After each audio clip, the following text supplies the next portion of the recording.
આજે પુત્રદા એકાદશીના દિવસે આપણે સાંભળીશું કે એકાદશીની રાત્રે જાગરણ કરવાનું શું મહાત્મય હોય છે।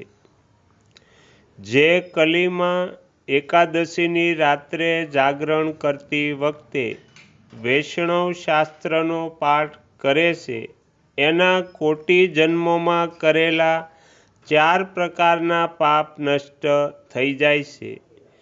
જે એકાદશીના દિવસે વૈષ્ણવ શાસ્ત્રનો ઉપદેશ કરે છે એને મારો ભક્ત જાણવો જોઈએ। જેને એકાદશીના જાગરણમાં ઊંઘ આવતી નથી તથા જે ઉત્સાહપૂર્વક કીર્તન અને ભજન કરે છે એ મારો વિશેષ ભક્ત છે। હું એને ઉત્તમ જ્ઞાન આપું છું અને ભગવાન વિષ્ણુ મોક્ષ પ્રદાન કરે છે। આથી મારા ભક્તએ વિશેષ રૂપે જાગરણ કરવું જોઈએ। જેઓ ભગવાન વિષ્ણુ પ્રત્યે વેર રાખે છે એમને પાખંડી માનવા જોઈએ। જેઓ એકાદશીની રાત્રે જાગરણ કરે છે અને ભજન કરે છે એમને અડધા નિમેષમાં અષ્ટિષ્ટોમ અને અતિરાત્મા યજ્ઞ કરવા સમાન ફળ પ્રાપ્ત થાય છે। જેઓ રાત્રિ જાગરણ દરમિયાન વારંવાર ભગવાન વિષ્ણુના મુખારવિંદના દર્શન કરે છે એમને પણ એ ફળ પ્રાપ્ત થાય છે। જે માનવ દ્વાદશી તિથિએ ભગવાન વિષ્ણુ સમક્ષ જાગરણ કરે છે એ યમરાજના પાશમાંથી મુક્ત થઈ જાય છે। જે દ્વાદશીએ જાગરણ કરતી વખતે ગીતા શાસ્ત્ર સાથે મનોવિધોન કરે છે એ પણ યમરાજના બંધનથી મુક્ત થઈ જાય છે।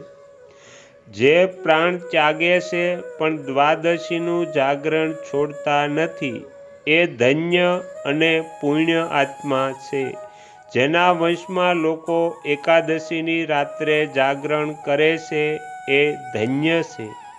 જેણે એકાદશીએ જાગરણ કર્યું છે એણે યજ્ઞ, દાન, ગયા શ્રાદ્ધ અને નિત્ય પ્રયાગમાં સ્નાન કરી લીધું એને સંન્યાસીઓનું પુણ્ય પણ મળી ગયું અને એમના દ્વારા ઇષ્ટાપૂર્તક કર્મોનું પણ યથાયોગ્ય પાલન થઈ ગયું। હે ષડાનન, ભગવાન વિષ્ણુના ભક્તો જાગરણ સહિત એકાદશી વ્રત કરે છે આથી તેઓ મને સદાય વિશેષ પ્રિય છે। જે વૃદ્ધની એકાદશીની રાત્રે જાગરણ કરે છે એ ફરી પ્રાપ્ત થનારા શરીરને સ્વયં જ ભસ્મ કરી દે છે। જે ત્રિપુરુષા એકાદશીની રાત્રે જાગરણ કરે છે એ ભગવાન વિષ્ણુના સ્વરૂપમાં લીન થઈ જાય છે। જે હરબોધિની એકાદશીની રાત્રે જાગરણ કરે છે એના સ્થૂળ સૂક્ષ્મ બધા પાપ નષ્ટ થઈ જાય છે। જે દ્વાદશીની રાત્રે જાગરણ તથા તાલ સ્વર સાથે સંગીતનું આયોજન કરે છે એને મહાન પુણ્યની પ્રાપ્તિ થાય છે। જે એકાદશીના દિવસે ઋષિઓએ બનાવેલ દિવ્ય સ્તોત્રથી ઋગ્વેદ, અજુર્વેદ તથા સામવેદના વૈષ્ણવ મંત્રો દ્વારા સંસ્કૃત અને પ્રાકૃતના અન્ય સ્તોત્રોથી તથા ગીત, વાગ વગેરે દ્વારા ભગવાન વિષ્ણુને સંતુષ્ટ કરે છે એને ભગવાન વિષ્ણુ પરમાનંદ પ્રદાન કરે છે। જે એકાદશીની રાત્રે ભગવાન વિષ્ણુ સમક્ષ વૈષ્ણવ ભક્તો સમીપ ગીતા અને વિષ્ણુ સહસ્ત્ર નામનો પાઠ કરે છે એ પરમધામમાં જાય છે કે જ્યાં સાક્ષાત ભગવાન નારાયણ વિરાજમાન છે। પુણ્યમય ભાગવત તથા સ્કંદ પુરાણ ભગવાન વિષ્ણુને પ્રિય છે। મથુરા અને વ્રજમાં ભગવાન વિષ્ણુનું બાળચરિત્રનું જે વર્ણન કરાયેલું છે એનું જે એકાદશીની રાત્રે ભગવાન કેશવનું પૂજન કરીને વાંચન કરે છે એનું પુણ્ય કેટલું છે એ હું પણ જાણતો નથી. કદાચ ભગવાન વિષ્ણુ જાણતા હોય.